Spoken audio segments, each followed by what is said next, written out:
I always thought I'd have it all. A big house, a dependable husband, loving kids, and a kind-hearted mother-in-law.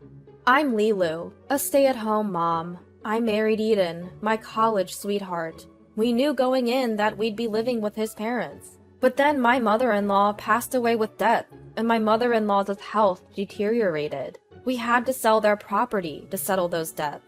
Eden has a sister, but we kept 80% of the money from the sale to take care of my mother-in-law. So we built a 5-bedroom house for us, our 2 kids, and my mother-in-law. I'm sorry you've had to go through all this trouble for me. Taking care of my bedridden mother-in-law was challenging, but her gratitude made it bearable. Thanks for always being there. Why don't you take some time off today? I'll take over. Eden also pitches in with housework and childcare, which gives me some time to myself. Then one day, my divorced sister-in-law moved in. She had been living with a guy who had a gambling problem. He'd borrow money from people and let them take advantage of her. This left her with PTSD and a fear of men. She's getting treatment now. She's a single mom with 2 kids, and we can't just turn our backs on her. I feel so sorry for her. She should stay with us for a while. Thank you, Lilu. We agreed she could stay for a year to heal and become independent. But 2 years have passed. My once humble sister-in-law has grown rather arrogant. We initially didn't ask her for money, but Eden finally told her to contribute $300 a month, which she does. Even so, $300 for her and her 2 kids is hardly enough. And she started to act like she owns the place. For example, we have a rule about doing our own laundry, but she puts hers in our basket. I decided it was time to set things straight. Please follow the rules. Your contribution isn't enough, and you've overstayed your welcome. Can you please move out? Well, this is basically my family home. Maybe it's because she inherited 80% of the sale of her parents' property, and her mother lives here, but she acts like this is her home. Nowadays, I'm not just stuck with housework, but also picking up sister-in-law's kids from daycare. On top of that, sister-in-law's son treats my daughter like she's an inconvenience. I can't even spend quality time with my own child because of this situation. The amount of housework has increased, and I even have to provide care for the elderly. The comment that surprised me the most was, "You're amazing for even handling their bathroom needs. I couldn't do it." I'm honestly at my limit. I'm overwhelmed with all these responsibilities. I might reach my breaking point. It's too much to ignore. It's been over a year since our deadline passed. Our finances are strained, too. I've repeatedly told her to leave, but it hasn't had any impact. I'll have a talk with her as well. Thank you. From the next day on, I ignore sister-in-law family's laundry. Feeling a bit guilty, I also start making smaller portions for meals and even add less care into it. What the heck? Why is there so little food? We're barely getting rent from you, so I'm cutting back. Sister-in-law complained to Eden. Eden, don't you think this is horrible?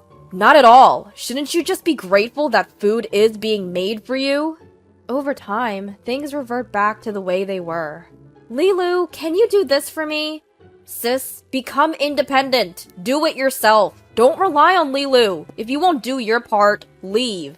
I do contribute to the household expenses, so what's the big deal? No way that covers it. If you want to stay, you need to ask my wife to extend your stay and contribute a reasonable amount. Sister-in-law left for her part-time job without saying a word. I'm sorry, Lilu. Can we talk a little now? How about the 3 of us, including Mom, have a conversation? So the 3 of us gathered in mother-in-law's room, and I started speaking. It was something I had been mentally preparing for. Lately, I've been feeling so stressed that I can't properly interact with my daughter. I even find myself yelling at her out of frustration. I'm also concerned about how my daughter is being treated like a burden by sister-in-law. I don't feel comfortable in my own home anymore, and it seems like that will continue. If sister-in-law and her family don't move out within 2 months, I'm considering renting an apartment for me and my daughter for our own well-being. I might even contemplate divorce.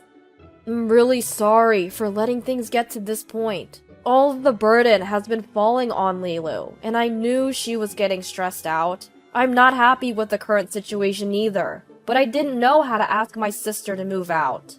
I knew that Eden wasn't taking this lightly either. I've been talking to my friends about what to do, and I thought maybe I should just toss out all of my sister's stuff and change the locks. But then I was warned that could lead to legal issues, so I was confused about what to do. I see. Considering the past and our divorce, I initially thought living together wouldn't be too bad, but now it seems like the only option is to ask her to move out. Yeah, it's becoming a toxic environment for the family, but how do we deal with my stubborn sister, who refuses to leave? At that moment, my mother-in-law, who had been silent, spoke up. Lilu, I'm sorry for causing you trouble when you're even taking care of me. Could you ask my daughter to come to my room when she gets home today? Of course. I'm not sure what she's going to say, but she probably wants her to move out. It feels like something's starting to change because I've shown strong resolve. We'll see what happens, but I need to stay strong and not let my emotions get the best of me. The first step is to change my attitude and actions. After asking my sister-in-law to go to my mother-in-law's room when she got home from her part-time job, I told her I wouldn't be cooking dinner anymore, starting tomorrow. She glanced at me and headed to my mother-in-law's room. A little while later, I could hear her raising her voice inside the room. Eden and I were contemplating entering the room when she came out quietly, but walked back to her room with a heavy step. Mom, are you okay? I'm fine. Sorry for making you worry, but I don't think my words resonated with her.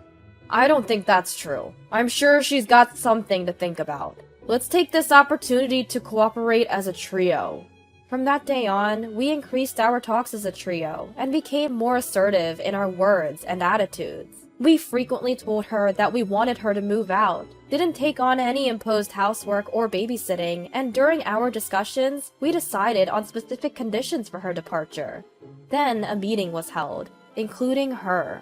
She sat there, knowing what was to be discussed, with an impatient look. Eden began speaking. Sis, we've told you repeatedly that we've reached our limit. Our finances are strained. Please leave within a month. A month? That's impossible. How long do you think we've waited? Fine, I'll increase the living expenses to $500. That should be enough, right? She looked like she couldn't care less. No, it's not nearly enough. Like I've said before, if you want to stay here, first agree to our terms, and then apologize to Lilu for causing her trouble. This isn't your home. It's the home of me, Lilu, and our children. Let's make that clear, so there's no misunderstanding. What? Isn't that too harsh? You think you're having it tough? We've been covering your daycare costs for Lilu for a whole year, and you still want to milk us for more? Fine, let me ask you this. If $500 isn't enough, how much would make you happy? Sister-in-law still won't back down. How can she say this stuff with a straight face? To be frank, even if you were to start helping around the house, $500 is nowhere near enough if you're going to continue freeloading. We'd need at least $1,000. You're scamming us. I nearly blurted out, that's rich coming from you. If you don't move out within a month, we'll consider legal action. We don't care where you go, but you've been warned. You need to be out in a month. Finally, it seemed Eden's words hit home. Sister-in-law was silent for a moment and then caved in. Fine, I get it. Are you sure? I'll start looking for a place tomorrow. If you don't move out, we'll put your stuff outside and change the locks. Sister-in-law nodded and hurried out of the room. After that, Eden took a hard line.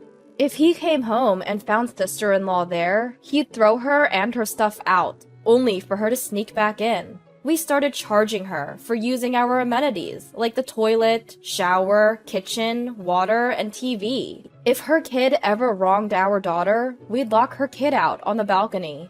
Even my normally calm mother-in-law was yelling at her to leave. Eventually, sister-in-law stopped asking me for favors and quickly found a place to move, perhaps due to the hostile environment. Considering what her ex-husband did to her, it's hard not to sympathize. But isn't standing on her own 2 feet the best thing for her? I was relieved. Then she finally moved out just before the deadline. But that relief was short-lived. A week after she left, an unexpected turn of events took place. Sister-in-law collapsed due to mental health issues. Being alone with her child seemed to have triggered past traumas. Doctors said it's risky for her to live alone with her child. Though sister-in-law acknowledged that her eviction was a result of her own actions, she still wished for a life of dependency, like before her marriage. Is it cold of me to think that her character, one of dependence on others, was the root cause of her collapse? Since sister-in-law's collapse, Eden and mother-in-law have had several discussions. Seeing them like this makes me anxious. Am I being left out of the loop, despite being the one burdened the most? Depending on how things go, I might need to think about my next moves. If we end up taking sister-in-law back, should we consider a trial cohabitation, or even think about divorce? While I've been thrown for a loop by this situation, Eden seems to be in disarray as well. I'm really sorry, Lilu. Can you give me a couple days to sort things out? Sure, I'm confused too. Let's both take some time to think. Eventually, I joined the discussion once we had both calmed down. I hope they don't think it's up to me to put up with this situation alone.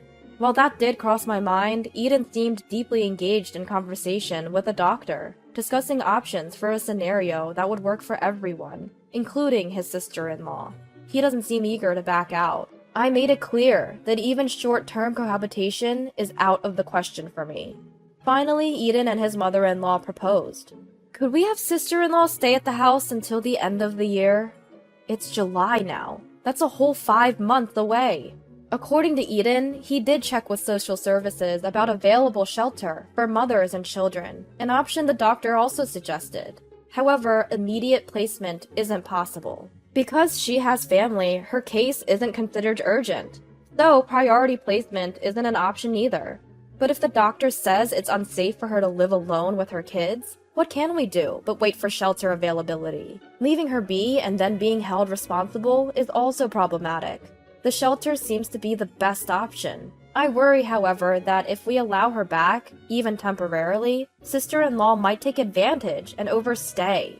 Truth be told, she did manage to move out last time within the deadline, but even though she was ready to move, she kept dragging her feet, not budging until the very last moment. Considering that, it might be tough to get her to leave again. Look, my sister is in a tough situation. Lilu, you've been more than generous, and for her to repay us this way, she's not my sister anymore. Next time, she'll have to leave, and the shelter should alleviate most concerns. Eden laid out conditions until she can enter the shelter. Sister-in-law will handle all cleaning and post-meal chores, help mother-in-law with her nighttime needs and bath. She will pay combined rent and food cost of $800. We won't take care of sister-in-law's kids at all. I wonder if these terms are even feasible. Will they hold up? Concerns remain, but we call sister-in-law to discuss the shelter. The doctor also thinks it's best for you to go to the shelter and aim for independence. If you're worried about living alone with your kids, it's a good option. I thoroughly explained the shelter, thinking sister-in-law would agree. Instead, she objected. No way! Apparently, she dislikes that the individual rooms in the shelter don't have baths, and she doesn't want to share washing machines. Eden was furious. You're in no position to be picky. You can't stay here, so be grateful for a good solution that lets you live decently. But I still don't like it. At this rate, she'll keep complaining and stay put. Eden says he'll make sure she goes to the shelter, but isn't he underestimating the burden this will place on me? I get that he's not doing anything, and I know there are no other options left, but I can't take it anymore. The next day, I quickly made arrangements, packed our bags, and left the house with my daughter, leaving to protect myself and my daughter. I wrote in a note as I left. Just as I stepped out, as expected, sister-in-law came back and looked already distressed. She's been calling me non-stop. Our home is a mess! I thought you'd be here, Lilu! What's the point if you're not? It would be a heartwarming scene in a romance drama to hear, it's meaningless without you. But this is reality. You're reaping what you sowed by not becoming independent. If we divorce, it's on you. Take care of mother-in-law. I was firm. She cried loudly, but I didn't care. I've received several calls from Eden and mother-in-law, begging me to return. Please, Lilu, come back. I have zero intention of coming back, as long as sister-in-law is there. Kick her out, or I'll demand alimony during the divorce trial. We'll have to sell the house then. Even I think I'm being cold. It hurts, but it's the only way to protect what matters to me. It's a good opportunity to make them realize how much they rely on me. Since leaving the house, despite my fears, it's been meaningful to spend one-on-one time with my daughter. Eden has been contacting me daily. He told me that sister-in-law wasn't lifting a finger at home, that the caregiving was a mess, and he had to take off work to handle things. Eventually, he kicked her out. Receiving that message, a part of me is torn about whether to go back or not.